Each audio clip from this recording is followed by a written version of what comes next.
জীবনের কোনো বিষয় নিয়ে যেন আমরা আফসোস না করি, শুধু এতটুক বলবো, যা পেয়েছি সেটার যোগ্য আমি ছিলাম না, আর যা পাইনি সেটা আমার ছিল না। আমি যা পেয়েছি সেটা আমার যোগ্যতার বাইরে, আমার রব আমাকে দান করে দিয়েছেন। এবার রব আপনার জন্য কি ফরমান দিচ্ছেন দেখুন, লা ইন শাকারতুম লা আযীদান্নাকুম। বান্দা, তুমি যদি কখনো 2টা টাকা পেয়ে আমার উপর সন্তুষ্টি হয়ে আলহামদুলিল্লাহ বলতে পারো, ওই 2 টাকাকে 10 টাকা বানাই দেওয়ার দায়িত্ব আমার।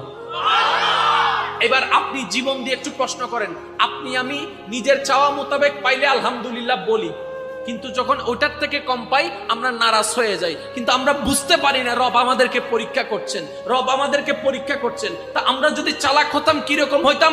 পাইলেও আলহামদুলিল্লাহ, না পাইলেও আলহামদুলিল্লাহ, দিলেও আলহামদুলিল্লাহ, না দিলেও আলহামদুলিল্লাহ। পাশের জন বলতো, আরে তোর মতো তো গাধা দেখলাম না, কেউ একজন 10 কোটি কামাইলো, সে আলহামদুলিল্লাহ বলে না, আর তুই 2 টাকা কামাই আলহামদুলিল্লাহ বলেস। তখন আপনি উত্তর দিবেন, আরে 2 টাকা তো আমার যোগ্যতায় পাই নাই, আমার রব দয়া করে ভিক্ষা দিয়েছেন, দয়া করে ভিক্ষা দিয়েছেন, দয়া করে দান করেছেন, আমি রবের 2 টাকা পেয়ে আলহামদুলিল্লাহ। এবার আপনার আলহামদুলিল্লাহ দেখে যখন রব যে খুশি হয়ে যাবে, রব বলবে, ও ফেরেশতা, তার তকদিরে 2 কে 200 কোটি বানায় দাও। এভাবে বাড়ে যে, এভাবে জোরে বলেন, এভাবে।